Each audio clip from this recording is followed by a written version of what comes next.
Bon, ça y est, Maurice, on est au coin du feu et j'aimerais bien que tu m'expliques qu'est-ce qui t'a amené à être celui que tu es aujourd'hui. Oh là je sens que je vais rapetisser, là je dois avoir 7 ans à peu près.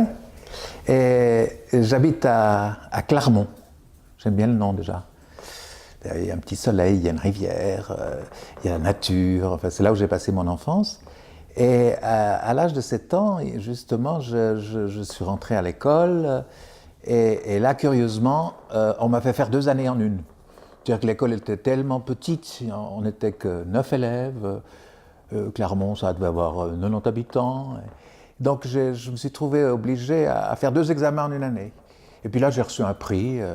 Et la maîtresse m'a donné un petit fascicule A5 qui était en noir et blanc et qui racontait, c'était une publicité en fait, d'une montre qui ressemble un peu à la mienne. Elle avait une forme octogonale comme ça, et puis ils en avaient fait un robot qui s'appelait le petit bonhomme Mido. C'était un peu de publicité pour cette marque qu'on connaît peu chez nous, mais qui est encore très très...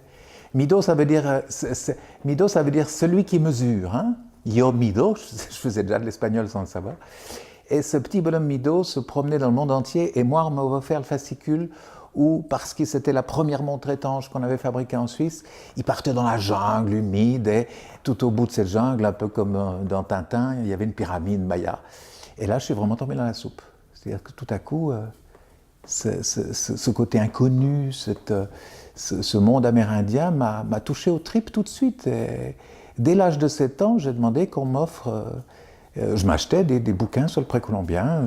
Je viens de les donner à quelqu'un qui fait mon travail aussi. Je lui ai donné 6000 livres que j'ai petit à petit collectionné jusqu'à la fin de mes études et jusqu'à aujourd'hui.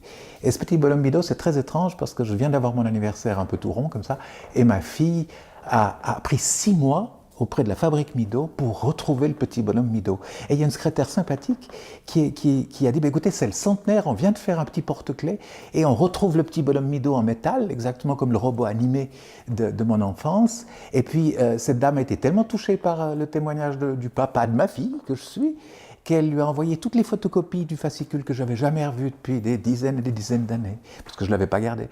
Et là, j'ai remarqué curieusement que le petit bonhomme Mido partait en bateau, qu'il allait en Amérique, qu'il allait étudier l'ethnographie, qu'il allait faire de la radio, de la télévision.